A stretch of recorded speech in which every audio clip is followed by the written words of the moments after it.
Hey, Leonard, you told me your name, and say your name again, please. Leonard Collier. Your middle name's James. James, right. And you were born August the 8th of 1946. Is that correct? Where were you born? Portsmouth. Portsmouth, Ohio. Did you live down there any? Actually, my mom and dad lived in Kentucky. Okay. When I was born. Okay. So they went back to Kentucky, and how long were you? Where in Kentucky? It's like South Shore or something like that? No, little place called Three Prong. Never heard of it. It's down, well, it'd be north of Carter City there, between Carter City and South Shore. How long were you down there? I think we were there about 5 years when we moved to Wheelersburg. When you moved to Wheelersburg, you were about 5 years old or something like that? Something like that. Did you go to school in Wheelersburg? Went the first 2 years Wheelersburg. And then where did you go? Moved to Portsmouth, Okay. and then went to Wilson, All right. and then to Grant. Okay. They tore Grant down, you know. I don't know what they've done to Wilson yet. I think it's still standing. We drove down there here a while back just Yeah. to see what they're building on the new schools. My wife taught at Grant, and that's kind of sad to see those old buildings go. It is. I mean, they're still useful life there, and they're just I thought so. destroying them. Well, how long were you at Grant? Went from 6th, 7th, and 8th. Okay. Then where did you Ninth, go? went to Clay. I went out to Clay. Went to Clay, So you moved somewhere out, moved to Rubyville. Rubyville. And did you graduate from Clay High School? Graduated from Clay. What year did you graduate? 65. Now, If this is going to be for a couple hundred years, probably we'll put 1965. yeah, that's right. Instead of 2000, exactly, or 1865. 1865. Yeah. And then the library likes me to get a little genealogical line here. What was your father's name? John William. And what was your mother's name? Martha Elizabeth. She used to be a Gifford.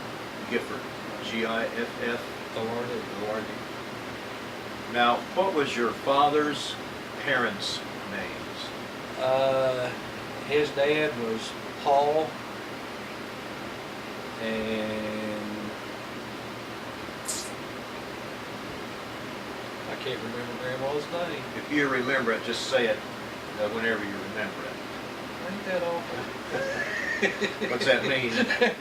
Well, Let's that say age is first thing to go. Okay. That old timer's disease or something. Yeah. But what was your mother's father's name? His name was Lafayette.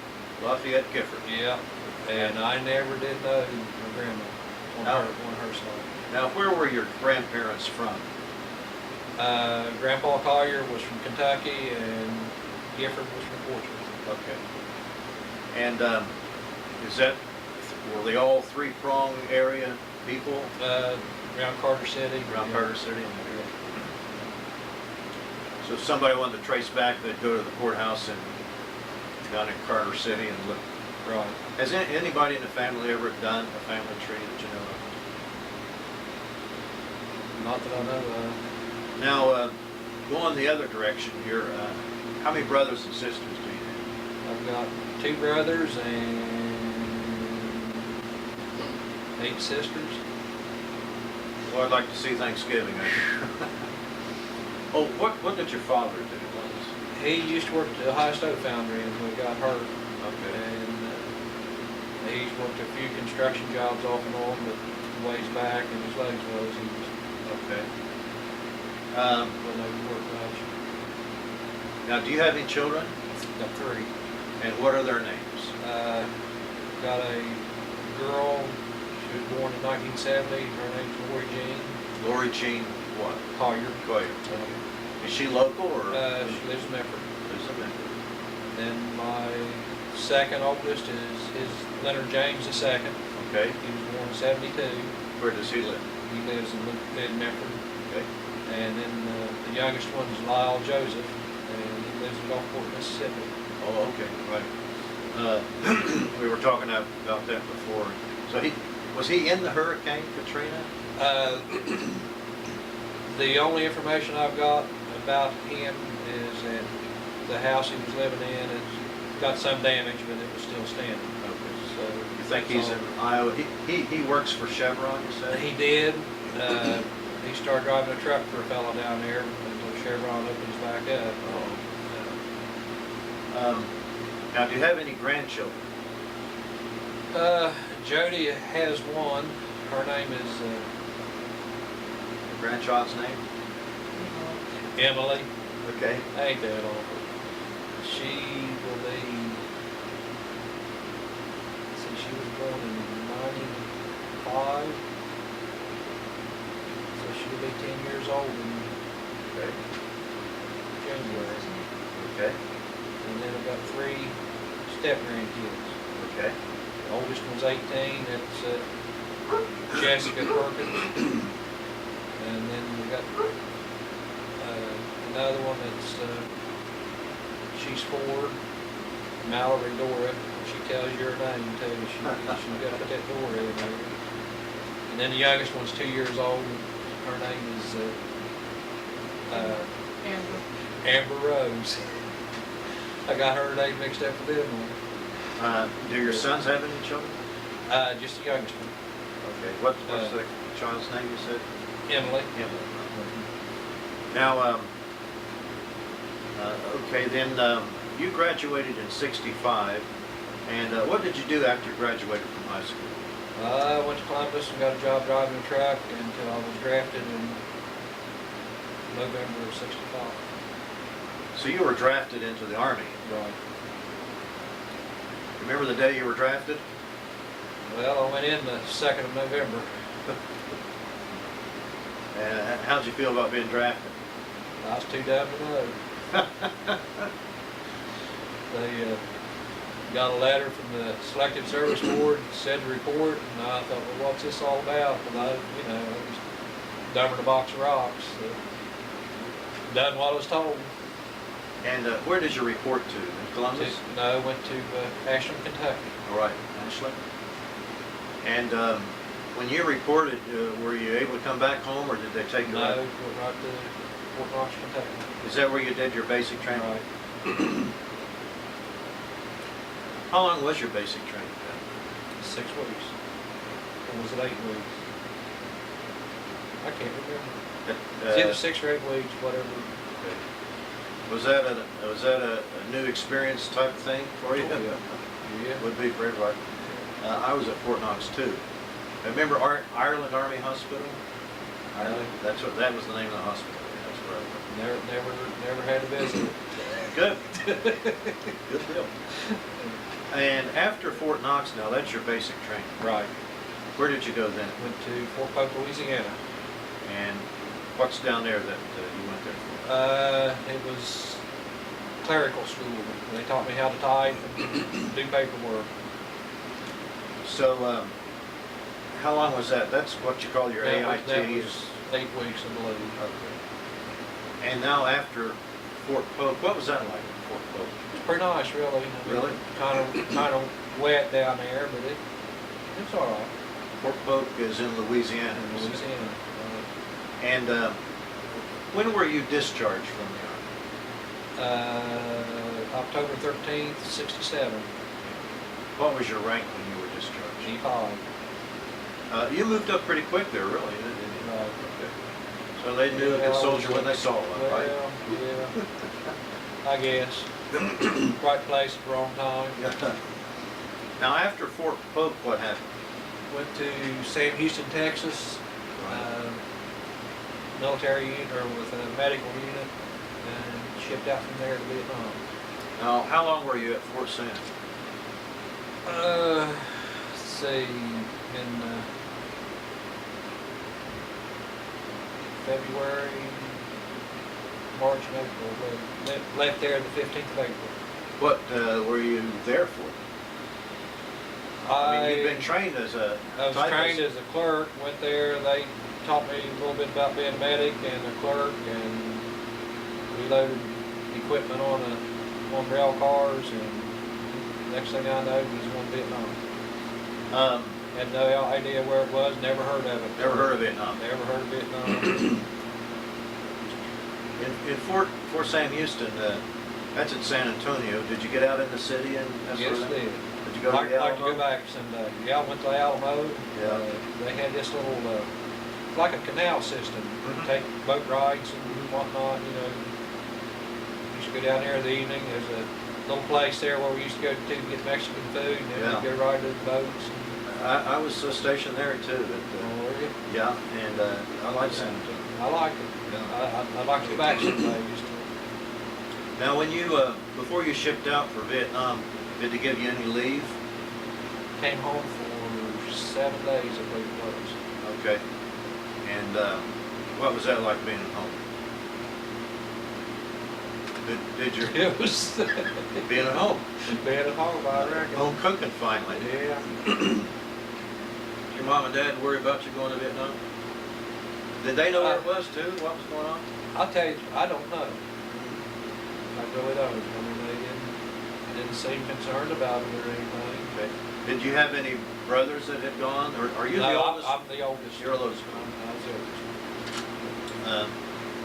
Dave is your brother. He was in the service too. How about your other brother? He was in the service. He was stationed in Texas. He was. He was a helicopter mechanic. What's his name? John Perry, John Perry. Where's he live now? Memphis.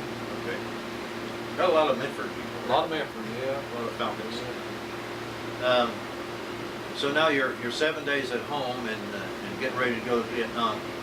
Now, when you leave for Vietnam, do you go to Columbus to fly out of, or how do you get there? Went to flew out of Memphis and went to Flew out of Medford Airport. Yeah, The little plane that took you where? took me to Cincinnati, and from Okay. Cincinnati back to San Antonio, Okay. and then from San Antonio there was an air base there, and I can't remember the name of it.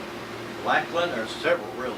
Lackland, wasn't Lackland. Randolph, and Luke, and Can't remember now what it was. Anyway, got on the Anyway. plane there and went to California, and from California to Hawaii.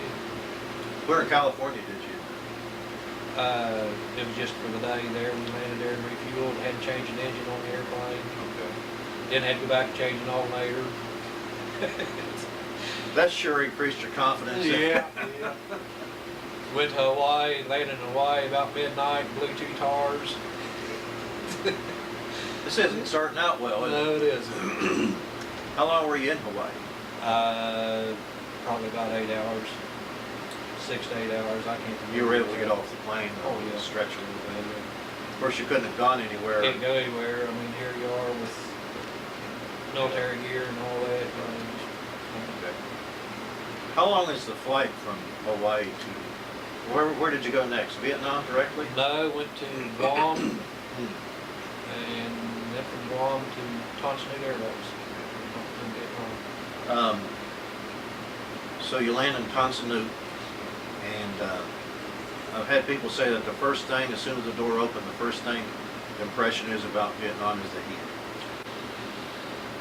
Well, you could probably say that. Tonson Air Base was under mortar attack when we landed. They opened up the rear of the plane and told You us ran out. told us where to go and well, where's that? You know, you've never been there, you don't know. So Yeah. here you're just diving for cover and So you lost an engine, you lost an alternator, 2 tires get blown out, and when you land, they're shooting at they're you. shooting at you. Weapons locked up in the plane somewhere.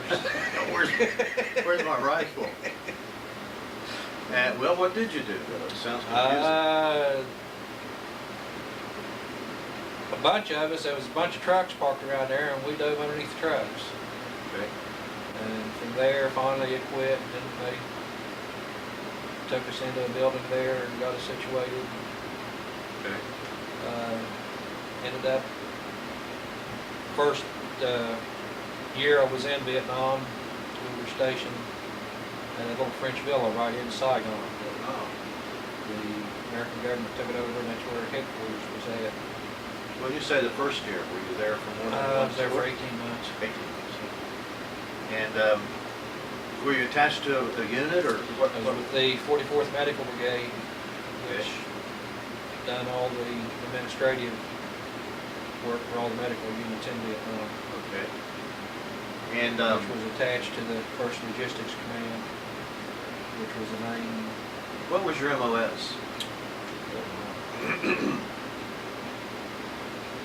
That's all right. I can't remember what the number was, but it's clerk typist is what it was. And was that your job for the entire tour? No. Started out as mail clerk there, taking care of the mail, running the mail from continuity, which we delivered to the other medical units stationed around close to Saigon. Then I ended up being a courier for our unit, which right, I had a top secret clearance and So you stuff would, like that for you a would while. take documents from one unit to headquarters, another. one unit to another unit, and that sort of thing. Did you ever read them? No, Okay. wasn't my job to read it. I just thought you might get in there and read them. No. No, I never. I know other people that did, and they ended up Well, losing really? their jobs over it. I was kind of joking there, but you know they people that was- did. Yeah. Okay, not allowed to It do was- that. Well, even though they always told me, even though you've got a top secret clearance, if you don't have a need to know, it's not your business to read it. Did you go into Saigon much? Well, it's stationed right inside. Right in. Yeah. What was that like, being in Saigon? It was different. It's the first big city I'd ever been in. And a different culture too. Different culture. I mean, you walk down through the streets and there's people with weapons. People cooking right out on the streets. Some of the weirdest looking people you ever laid eyes on. I mean, they smile at you and they've got these black teeth where I think they said it was opium that they chew. Just eat your teeth and your gums up.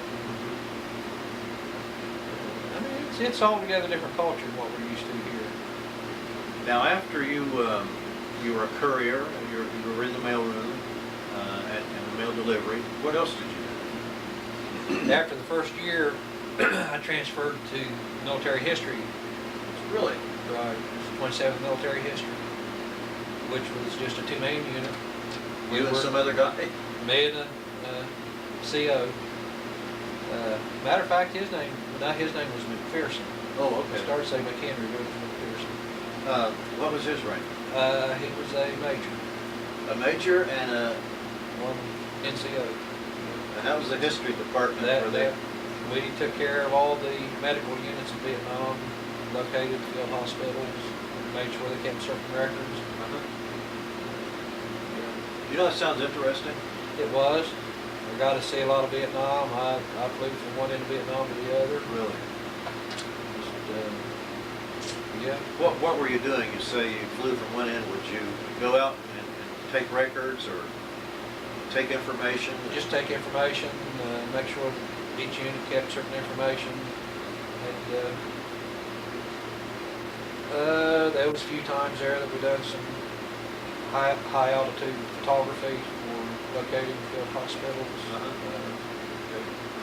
When you went out in the field, how far down the chain? Did you get down to platoon level? Did you get down to squad level, company level? Platoon level, probably. Platoon level. Most of them were just like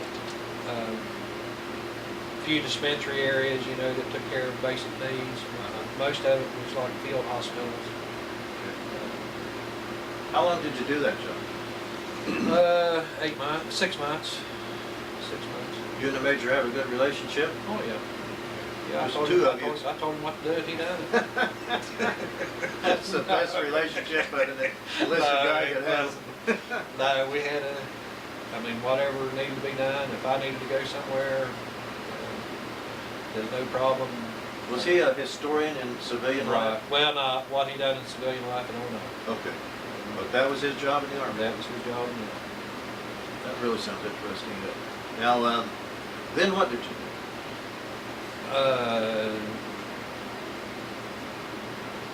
Come home. The historian job was your last? Right, it was the last thing. assignment. Yeah, left Vietnam on Friday the 13th in October. Were they shooting at you when you left? Yeah. We had left Saigon. I probably should back up there. The First Logistics Command built a new command center in Benoit, and big fancy building, all new facilities, everything. And we transferred there with them when they, I mean, was still with the 44th Medical Brigade, but all the administrative offices went to this building. Mhm. We were there for a while, and then when I left Vietnam, that's where it flew out from Benoit Air Base. And are you kidding? They were shooting at you? Oh, yeah. Another mortar attack? No, they was actually shooting that day. So they must have been pretty close to the Oh, yeah. perimeter there. We were in an area, I mean, I drove back and forth from Benoit to Saigon, there at Thompson Air Base, probably 2 or 3 times a week, and never had any problems. But yeah, there was times there that Benoit was under attack quite often. So when did you leave Vietnam? 1967, October the 13th. October 15th, right. Why were you there 18 months? I mean, most of the tours were 1 year. You just lucked out again? No, I was going with a girl from Memphis there, which I ended up marrying her when I got back home. Okay.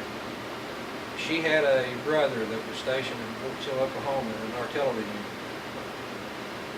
And he was scheduled to go to Vietnam. Well, he just had a new baby that was born. He was married, had a new baby that was born. And I knew some pretty high up people there. And ended up, he stayed in the States and I stayed in Vietnam. You kind of took his place. In a roundabout In a way. tough I mean, way. not in his unit, but he was getting on the plane there at Fort Sill, Oklahoma to go to Vietnam. And they came up to him and told him to get his bags off. He was staying there. He was that close to leaving. I'd say he was happy. Well, I don't know. He never, he's bound to have thanked you or something. Well, as far as I know, he doesn't know a thing about it. Really? I never said anything about it. This, I've told a couple of people about it in the past, but this is actually Interesting. Well, so you stayed another 6 months? Right. The guy that was in the 27th Military History there, he was scheduled to leave the same time I was. So I was able to work it out where I took his place and transferred there, which was a pretty good duty, really. That's the history department, Right. section. From one end of Vietnam to another sounds like quite an experience. It was. Seen a lot of things. Most of it was flying. Usually the helicopter. There was a few times we took airplanes. And, yeah, flying over some of these areas and see a few firefights and whatnot, and different things. Flew into Da Nang one time on a little old C-123, I believe, is what we were on. And they had that little short runway there, and they just go straight down to land and straight up when you leave. It just, That's a thrill a minute. It was an experience. When you took, did you take R&R and that sort of thing? No. Okay. I was wondering if you went to Thailand, went to Philippines, some people came back to Hawaii. A lot of people did. A lot of people went to Japan, went to Australia, and several went to Australia. You never left the country We there? never left the country. And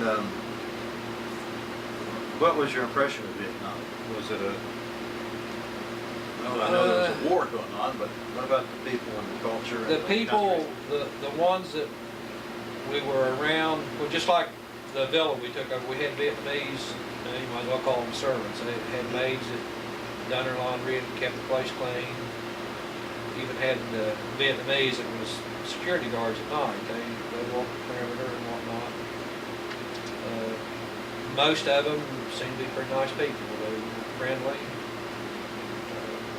Tried to learn a little bit of the language so that I know whether it's cussing me or not, but Right. that didn't work too good. So, Okay. I mean, whenever they look at you, they're laughing and speaking in their native language, you're not, Not too sure. sure what they're saying. They might be smiling at you and And swearing just at you cussing at you the up same one side time. down, yeah. Okay. No, most of them were, the ones that we were around every day, they were pretty decent people. I've had other interviewees say it's a beautiful country. It is. I Mountains. took a lot of pictures while I was there. Did you? Yeah, a lot of it is, it's a pretty country. You still have your pictures? Yeah.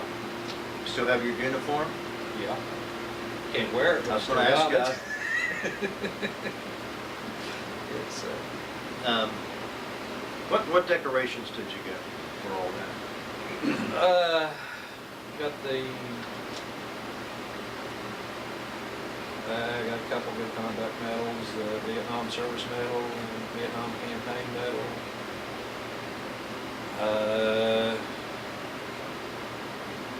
There's 3 or 4 of them there. I can't remember what all they were. 40 years ago. It's hard to believe, isn't it? It is. Makes you want to wear time with it. I fought the war behind a desk at Ireland Army Hospital, Fort Knox, Kentucky. Yeah. That was it.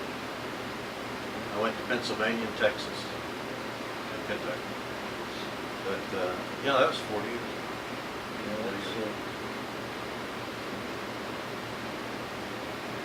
seems like it was yesterday at times, and then it Do you seems think so about far it? away. You still think about it? Not a whole lot. I mean, there's every once in a while you'll watch a few of these shows on TV, about Vietnam.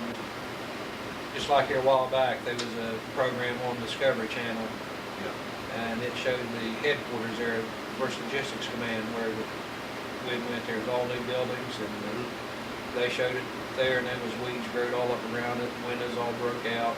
People were living in it. You But it was recognize just- the building? Oh, yeah. Yeah, it's hard to forget, big U-shaped building right out in the middle of nowhere. But now it's just, or whenever that movie film was taken, it's all grown up. Have you ever wanted to go back to Vietnam? There's times I'd like to go back and just see what changes have been made. I'm sure it's altogether different now than what it was then. Have you kept in touch with anybody from that No. era? Did you ever see anyone famous or anybody? I know they had. Did you ever see Westmoreland? Oh yeah, I took his helicopter a few times. You took his helicopter. Oh, yeah. What do you mean? I took his helicopter. Those times I Did you didn't give go. it back? Well, yeah. No, what it was, there was times I had to be at certain places, and if there wasn't any aircraft available, and his was, I had access to it. Okay. Yeah, there was times. When you were a courier, that would be Right. important. That, and same way with when it was the history detachment. Okay.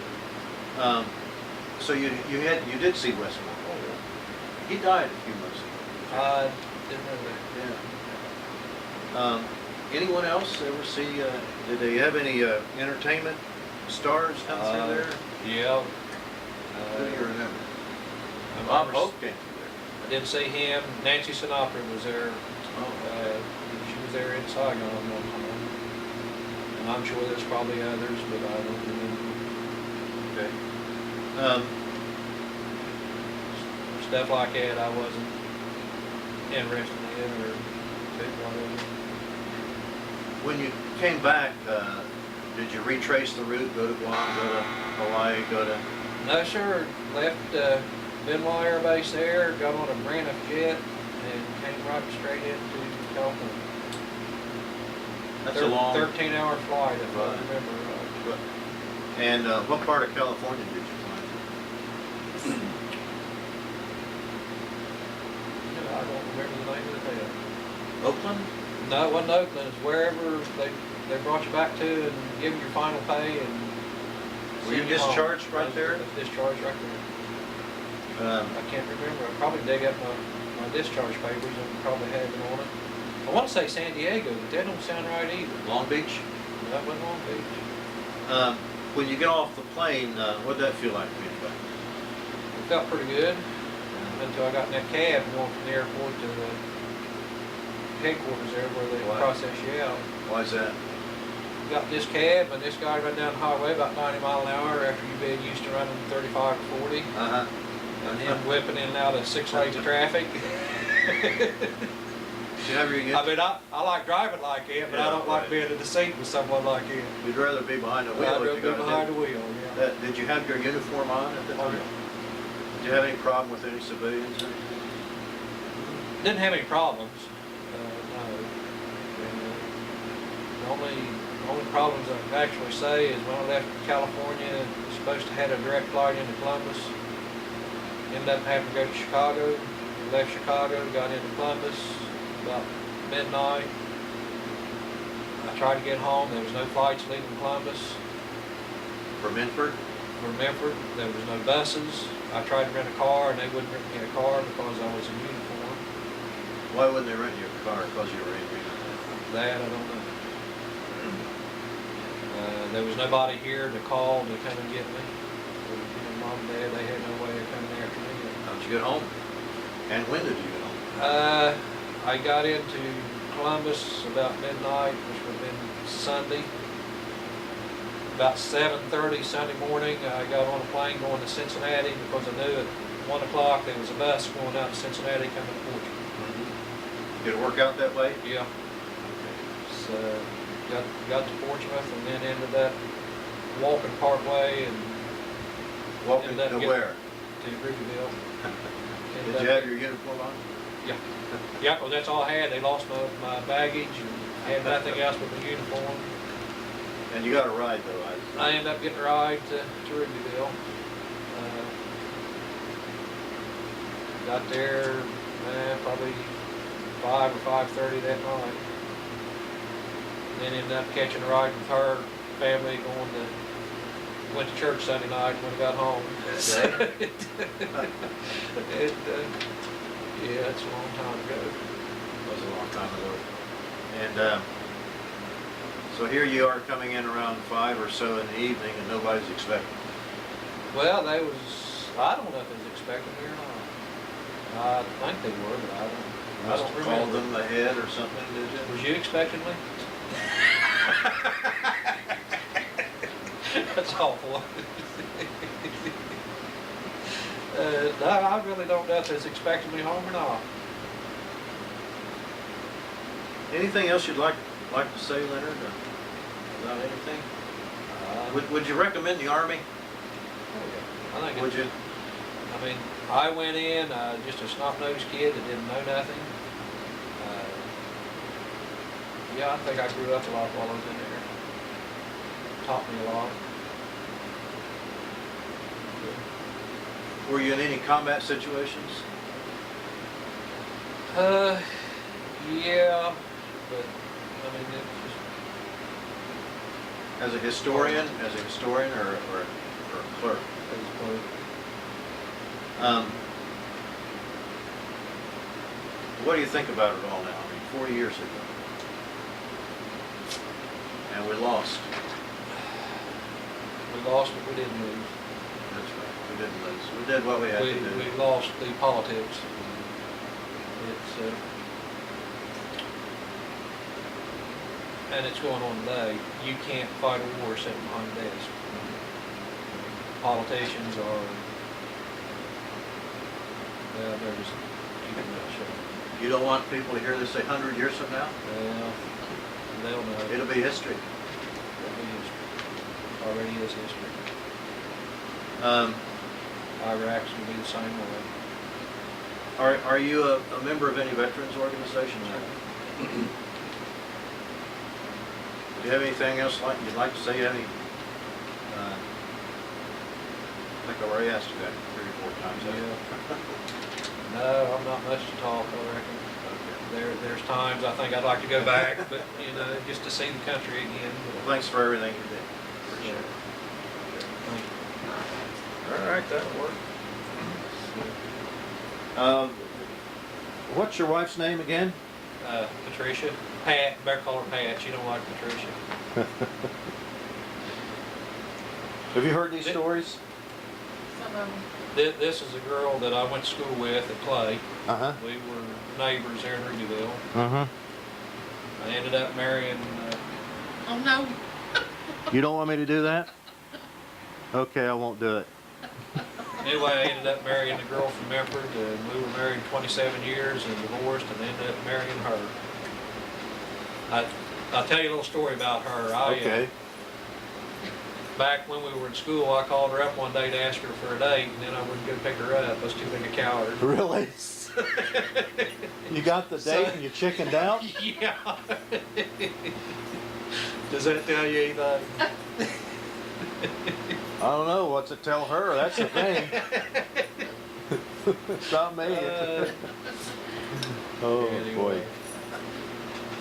Thanks a lot, Leonard. I really appreciate it.